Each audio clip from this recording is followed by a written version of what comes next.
Salut les no-codeurs, moi c'est Romain Elias, un passionné d'IA et de no-code depuis un bon moment déjà. Toi aussi t'en as marre d'avoir tes idées et tes tâches éparpillées partout, tu ne sais plus où les mettre, tu ne sais plus comment t'organiser, tu ne sais plus comment faire des mises en page pour avoir des ressources à disposition qui soient bien triées, bah imagine un peu. Il est tellement puissant, simple et intuitif qu'il a révolutionné le monde du no-code. Parce qu'on peut tout simplement pas parler de no-code sans parler de Notion. Bah imagine un instant, tu regroupes tout sur une plateforme simple.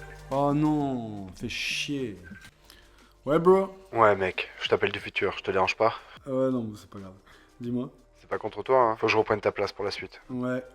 Bon, la vérité, c'est que je viens du futur. Cette vidéo, je l'ai déjà tournée une première fois. Et à la suite de ce tournage, j'ai mis en place un article sur les différentes communautés à laquelle j'appartiens. Je pense notamment à celle de Mayel ou celle de Yassiya. Des communautés très actives. Et les retours ont été fulgurants. Voilà, suite à l'engouement, j'ai décidé de retourner cette vidéo une deuxième fois et d'en faire 3 vidéos complètes. Ça ira crescendo. On passera d'une vidéo débutant, celle d'aujourd'hui, à de plus en plus avancée jusqu'à la création de son propre espace, son accueil et également un espace de prise de notes. Parce que je le sais, les ressources s'accumulent de votre côté, surtout suite à ma dernière vidéo.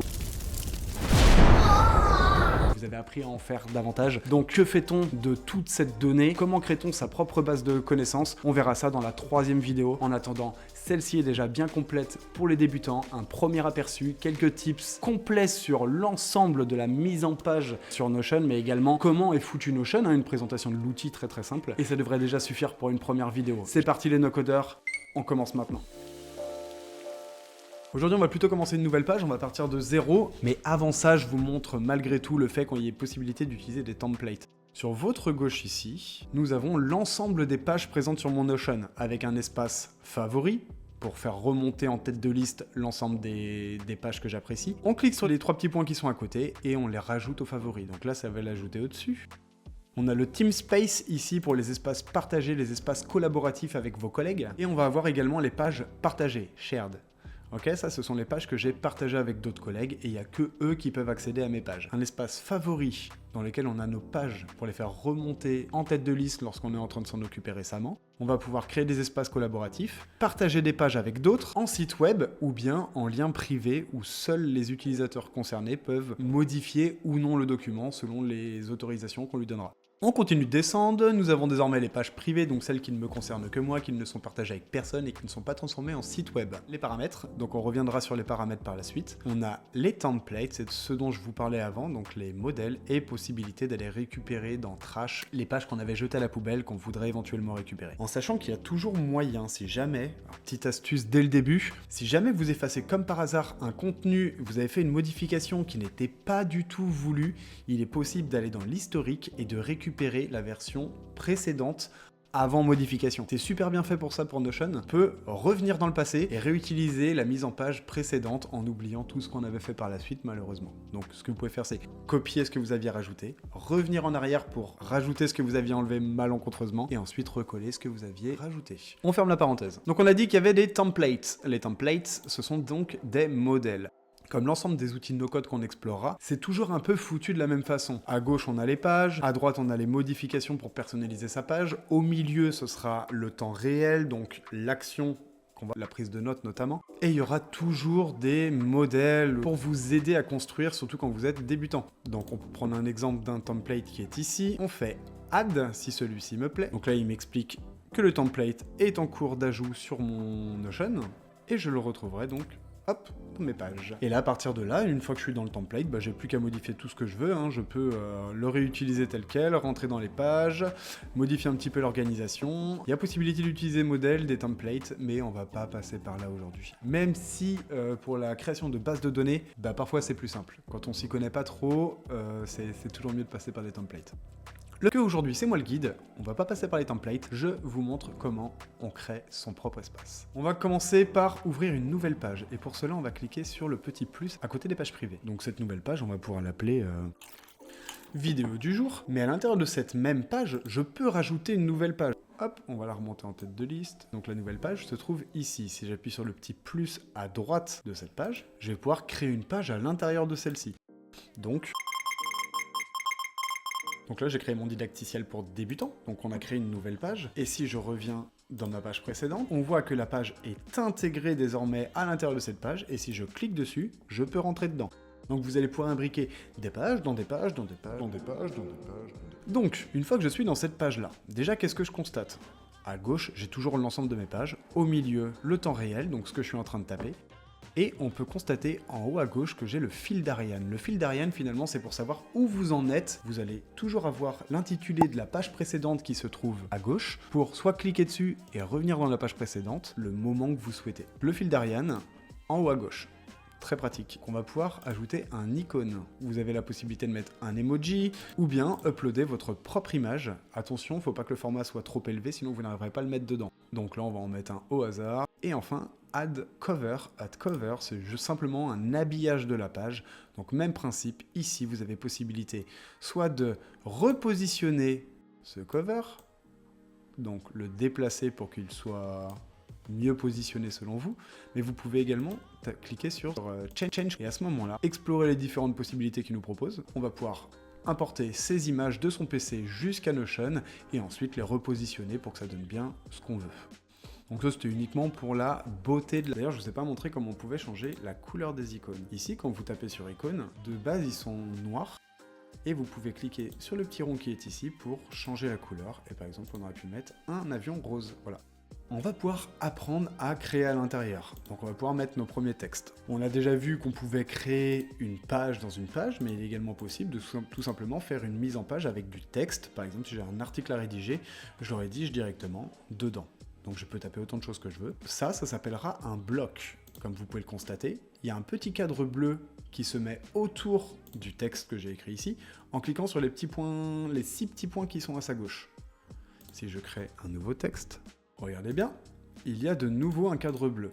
Et bien ça, c'est ce qu'on appelle un bloc. On va pouvoir déplacer individuellement, donc là je vais pouvoir le déplacer, ou bien collectivement. Et là je déplacerai les deux. Ok ?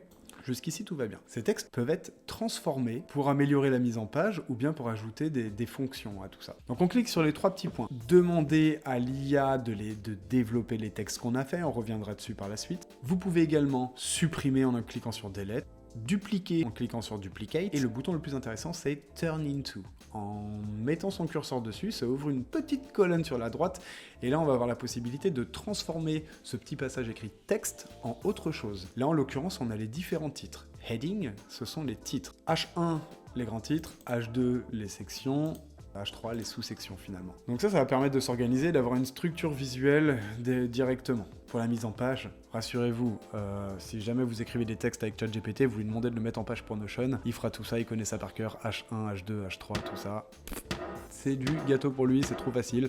Donc profitez-en, utilisez ChatGPT même pour vos contenus comme ça serait plus simple. Ce texte, on va pouvoir le transformer en page. On a vu tout à l'heure qu'on pouvait incorporer une page à l'intérieur d'une page, mais on peut même transformer un texte déjà existant en page. Et là, si je clique dessus, ça deviendra le titre de ma prochaine page. D'accord ? On regarde sur le fil d'Ariane, je suis bien toujours à l'intérieur du même dossier. Je peux le transformer donc en page, je peux le transformer en bullet list. Donc là, à chaque fois que je vais faire entrer, il va me rajouter un nouveau point, hein, c'est assez facile. La même chose avec des numéros, donc les numbered list. To-do list, les to-do list, c'est génial. Ça va nous permettre de cocher les cases, donc de faire toute sa liste de tâches de la journée et au fur et à mesure de cocher les cases et de les voir disparaître. Donc ça, c'est génial. To-do list, super pour son organisation journalière ou même hebdomadaire hein, finalement. Donc pour l'organisation to-do list, génial. On passe à la suite, moi ceux que j'utilise le plus, ce sont les toggle list. Vous avez dû le voir dans ma base de connaissances, c'est super présent. Ça permet d'inscrire des choses. Et pour éviter d'avoir une surcharge visuelle lorsqu'on ouvre son document, eh bien il n'y a plus qu'à cliquer sur la petite flèche et ça cache l'ensemble des textes qui se trouvent à l'intérieur. Donc super utile pour garder une cohérence visuelle et surtout avoir uniquement la structure de son texte ou de sa page, plutôt que d'avoir l'ensemble des informations qui pourraient parfois visuellement nous obstruer. Donc, sur les toggle list, je peux les rentrer directement à l'intérieur. N'oubliez pas ce qu'on a dit tout à l'heure, on utilise des blocs. Ici, texte 2, c'est un bloc. Si je clique dessus, je vois bien que ça fait le petit encart bleu comme tout à l'heure. Je vais pouvoir le déplacer directement à l'intérieur de mon toggle. Vous voyez, j'ai une petite ligne bleue qui me permet de savoir où est-ce que je vais le mettre. Et là, si je le positionne ici, il sera bien à l'intérieur du toggle. Vérification. Donc on peut faire des glisser-déposer comme ça des différents blocs et c'est tout l'intérêt de Notion. Vu qu'on est sur des blocs, on peut les déplacer. En dessous, j'aurais pu très bien le mettre à gauche. ok, et faire une mise en page différente. Donc vous pouvez glisser, déplacer les différentes petites choses. Les titres, H1, H2, H3, les toggle list, les to-do list, les numbered list, les pages, on peut mettre des pages dans des pages, et enfin, la chose qui fait vraiment la différence sur Notion, ce sont les tables. Donc ça, c'est ce que j'appelle une table. Une table, ça va être une base de données finalement. Mais là, tel quel, ça ressemble plutôt à un Excel, hein, avec 2 colonnes tout simplement. Si je clique sur les 3 petits points qui sont ici, Turn into Database, et là, je vais vraiment le transformer en base de données. Donc voilà, une base de données à l'intérieur desquelles je peux mettre des petites choses, je peux mettre un titre, je peux incorporer des pages qui vont s'ouvrir sur la droite si je le souhaite, voilà, dans lequel je vais glisser mes différentes pages, et à chaque fois que je cliquerai dessus, ça s'ouvrira sur la droite. Donc on fera un petit peu plus de détails là-dessus par la suite. Tout à l'heure on a vu les toggle list avec la petite flèche, et bien vous avez dû constater que les pages fonctionnent de la même façon. On a le fil d'Ariane ici qui nous permet de nous repérer dans les différentes pages, mais en cliquant sur la petite flèche qui se trouve cette fois-ci à gauche de la page, on va pouvoir défiler tout ce qui se trouve en dessous. D'accord, et laisser apparaître. Donc là, mauvais exemple, mais ici, vous voyez, il y a beaucoup de choses qui étaient cachées, et à l'intérieur de celle-ci, il y a d'autres pages qui contiennent d'autres choses, d'accord? Donc à chaque fois, c'est la même chose, on défile les différentes pages, et tout est fait en toggle, finalement, sur le côté. Une fois que c'est fait, qu'on a compris comment faire sa mise en page, on va pouvoir enjoliver légèrement les choses. Donc tout à l'heure, on a vu comment mettre des icônes, comment mettre un cover. Donc on a vu comment changer la couleur des icônes, mais on peut également changer la couleur de son texte. Donc en cliquant sur les 3 petits points, je vais pouvoir changer la couleur du bloc. Et donc ça changera toute la couleur qui est à l'intérieur du bloc. Ça veut bien dire que tout ce qui se trouve à l'intérieur du bloc, s'il y a 50 lignes, toutes les lignes seront de la couleur que j'ai demandé. Alors que si je sélectionne uniquement la partie texte que je voulais changer de couleur, on va prendre uniquement 3 lettres pour vous montrer. Je peux cliquer sur le petit A, il y a une barre au-dessus là, une barre supérieure qui apparaît. Je vais pouvoir changer la couleur que je veux. Tac, et uniquement sur les caractères sélectionnés. Comme vous pouvez le voir, j'ai changé que 3 lettres. Je peux ajouter des liens vers d'autres pages, etc. Donc ça, au niveau de la mise en forme, donc la beauté de son texte, il y a possibilité de faire quelques petites choses. Tout à l'heure, on a dit qu'il y avait moyen d'ajouter, avec un petit plus, ici, différentes petites choses. Donc, on va pas faire le détail de tout ce qui se trouve à l'intérieur, je vous laisserai les fouiller, on a vu vraiment les choses principales, mais ce n'est pas tout. Moi, ce que j'utilise le plus, c'est le slash. Le slash permet d'activer le menu rapide. Donc c'est comme si on avait cliqué sur le plus, sauf que ça va beaucoup plus vite. Et si on connaît le nom de ce qu'on cherche, par exemple si je cherche une table, donc je vais faire slash table, je commence à l'écrire et automatiquement il va le trouver. Donc je commence à écrire ce que je recherche et ça permet d'aller beaucoup plus vite plutôt que de scroller vers le bas et puis d'aller chercher l'info qui nous manque ou le bloc qu'on a envie de rajouter. On n'oublie pas, on utilise le slash. Avec ce slash, j'ai quelques petites choses à vous présenter. Des raccourcis qui vont quand même être utiles. Moi, ce que je voulais vous présenter, c'était les liens vers les différentes pages. Comme vous avez pu le constater, j'ai énormément de pages qui sont ouvertes, et si je ne fais pas des redirections vers certaines pages ou des vues vers certaines pages, bah, je vais être obligé de les copier-coller, rajouter du contenu à l'intérieur de mon Notion, alors que simplement de mettre une redirection vers cette page-là m'éviterait de la recréer ou de la dupliquer. On va faire un exemple. Donc pour cela, je vais taper slash link to page. Voilà, donc il s'est directement mis en dessous. Et en faisant ça, je vais pouvoir sélectionner une des pages de mon Notion, donc par exemple, bienvenue dans ton espace de ressources. Et là, comme vous pouvez le constater, donc on fera un zoom là-dessus, juste en dessous l'icône, il y a une flèche. Qu'est-ce que ça veut dire? Ça veut dire que ça, c'est une redirection vers sa page, que ce n'est pas la page concernée. Si je la supprime, il n'y aura pas d'incidence, la page sera toujours présente. En revanche, si j'avais ma page là et que je supprime celle-ci, donc l'original, celle-ci disparaîtra également. Donc vous l'avez compris, ça permet par exemple si on a plusieurs bases de données qu'on n'a pas envie d'agir dedans, de peur de faire une connerie, et bien on fait une page dans laquelle on met un aperçu de toutes ces bases de données et comme ça on peut y avoir accès facilement, les repérer, prendre des outils à l'intérieur sans modifier quoi que ce soit et en évitant de la supprimer malencontreusement. Même si comme j'ai dit tout à l'heure, on peut revenir dans l'historique et c'est très facile. En tout cas, c'est à connaître les redirections vers vos différentes pages. Tu fais quoi là? Tu fais quoi là? Bah ouais, c'est bien ce que je vois. Arrête de prendre des notes, regarde la vidéo. En plus, je t'ai tout mis dans la description. Qu'est-ce que tu te prends la tête? Lâche un petit like et retourne à tes occupations. Donc une autre chose que je voulais vous présenter, ce sont les encadrés, ce qu'on appelle aussi les call-out. Donc je vais faire slash et je vais sélectionner call-out. Call-out, ce sont des encadrés. Vous allez pouvoir glisser, déposer des blocs déjà existants. Vous allez pouvoir rédiger directement à l'intérieur si vous le souhaitez, donc vous pouvez taper à l'intérieur. Donc vous avez vu, je peux mettre même des toggles, je vais pouvoir mettre une liste rapide, tout ce que je veux mettre finalement en évidence à l'intérieur de cet encadré. Oui, mais là il est pas très joli. L'idée, on va pouvoir l'embellir. Un encadré est toujours accompagné d'un icône comme ici. Donc en cliquant dessus, je vais pouvoir soit changer mon icône, changer la couleur comme expliqué précédemment, mettre un emoji, upload une vidéo, c'est toujours le même principe, ça revient toujours au même. Donc on met ce petit encadré là.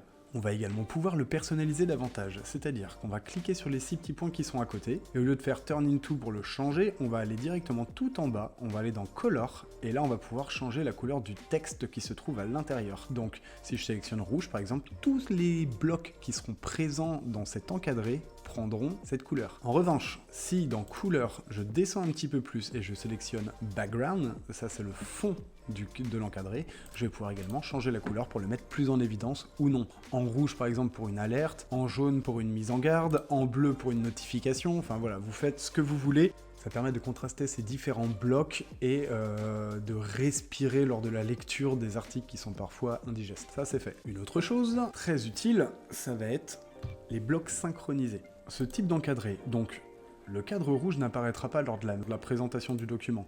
Seulement, je vais pouvoir répéter ça à l'intérieur de chacune des pages que je vais faire. Et si je répète ce petit encart, par exemple, on va mettre arrête. J'écris un texte comme celui-ci, je vais pouvoir le glisser, déposer comme tout à l'heure, comme dans les encadrés, à l'intérieur. Et ce même bloc, je vais pouvoir le copier, donc CTRL-C, ou bien faire duplicate, et aller le mettre dans une autre page. L'intérêt, on va le voir tout de suite en image. Ok, let's go.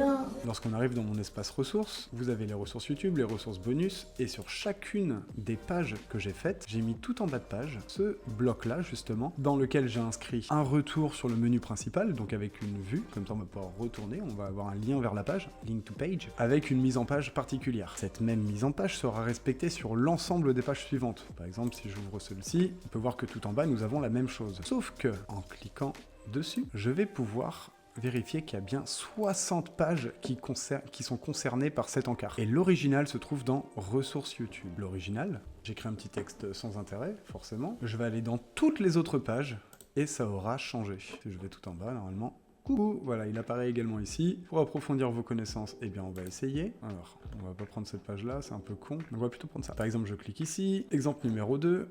Il apparaît bien ici avec le petit coucou. Si je le modifiais ici directement, si je mettais bonjour en plus, même sur cette page-là, eh bien il apparaîtrait sur les autres également. Donc voilà, toutes les pages sont synchronisées, vous n'avez pas forcément besoin de revenir sur l'original, tous les encadrés proposeront la même chose. Et sachez qu'à partir du moment où vous le copiez, à chaque fois tous les blocs seront synchronisés et toutes les modifications que vous ferez à l'intérieur seront automatiquement synchronisées. Ça, c'est top. Dernière petite chose avant de passer aux paramètres de Notion, en haut je mets des commentaires, c'est-à-dire que là, sur une page vierge, est-ce qu'il y a une page où il n'y a pas de commentaires? Add comment, je vais pouvoir ajouter bonjour, vous verrez qu'il est nominatif, que la date du jour est indiquée et que le message également. Et comme ça, ça permet de passer le message à d'autres utilisateurs, voilà, si on a des choses à faire. J'ai également possibilité de personnaliser l'écriture, comme ça, ça m'évitera de me confondre avec les autres si je suis dans un espace collaboratif. Vous rappelez que les ressources viennent de moi et que s'il y a des copier-coller, bah, j'apparaisse quand même, que je retire un petit peu de ces droits-là. Enfin, pour terminer, maintenant qu'on a bien fait le tour de toutes les bases de Notion, notamment pour la rédaction, on va pouvoir voir une dernière petite chose que je vous ai mis à disposition, un petit cadeau de ma part en fait. Pour ceux qui ne seraient pas habitués à la mise en page de Notion, j'ai mis à votre disposition dans l'espace de ressources. Donc ici, on va dans les ressources bonus. Tout en bas, vous avez guide pratique et modèle utile, et vous avez modèle type pour la rédaction. Donc des templates que je mets à votre disposition, que vous pouvez utiliser pour la rédaction. Bien sûr, vous allez me dire, ouais, d'accord, ça va pas m'être très utile. À vous, non, certes. Vous n'allez pas vous embêter à effacer et réécrire le template, etc. pour faire un article qui semblera à peu près à ce que j'écris. En tout cas, si vous voulez reprendre un petit peu ça, vous le téléchargez, donc on appuie sur les 3 petits points qui sont ici. Alors, si vous ne pouvez pas l'exporter, vous cliquez ici, vous faites imprimer ou CTRL-P et vous l'imprimez en PDF pour pouvoir le télécharger et vous le confiez à ChatGPT en lui disant bien, voici l'article que j'ai envie de rédiger, reprends la trame qui se trouve dans le PDF 6 juin et normalement, il va vous faire l'intégralité de votre rédaction. sélection sous ce format-là, en sachant que vous pouvez très bien le copier-coller dans votre Notion à vous, le dupliquer, et ensuite, donc le dupliquer ici, hop, ça va le dupliquer automatiquement dans votre Notion à vous, et ça va vous permettre de modifier les 2-3 petits encarts pour être sûr de la pertinence de ce document selon vos bonnes pratiques à vous. On va conclure par les paramètres de Notion. Donc tout en bas de vos pages, vous avez l'option Settings. Settings, ce sont donc les paramètres Notion. On fait rapidement un aperçu de ce qui se trouve à l'intérieur, voir si c'est intéressant, on saute tout ce qu'on s'en fout, et on s'intéresse vraiment aux points les plus utiles. Autrement dit, tout ce qui va vous permettre de personnaliser votre page, tout simplement. Au niveau de votre compte, vous pouvez changer le nom, prénom si vous le souhaitez. Vous pouvez un mot de passe, tout simplement, pour qu'il n'y ait que vous qui puisse intégrer cette page-là. Et deuxième chose, dans My Settings, vous allez pouvoir changer l'apparence. Soit vous mettez un modèle dark, donc sombre, soit un modèle light. Personnellement, je préfère le blanc. Après, vous en faites ce que vous voulez. Je trouve que c'est plus adapté au regard. Ok, Open to Start. Ici, dans cet encart Startup, vous allez pouvoir décider de la page sur laquelle vous arrivez lorsque vous vous connectez avec Notion. Déjà, vous pouvez le mettre en favori, c'est beaucoup plus simple. Comme ça, vous arrivez sur la bonne page. Mais en plus de ça, vous pouvez décider de la page de départ, comme je le disais. Donc, soit votre accueil, soit la dernière page visitée. Le reste, ça nous intéresse pas forcément. My Notification, là, c'est pour retirer les notifications. Si vous voulez, hop, vous pouvez les enlever pour décider des notifications. Vous personnalisez ici. Donc, il faut que ça soit actif. Et ensuite, vous décidez si oui ou non, il vous envoie des mises à jour. Oui ou non, il vous envoie des mails pour vous tenir au courant de certaines petites choses.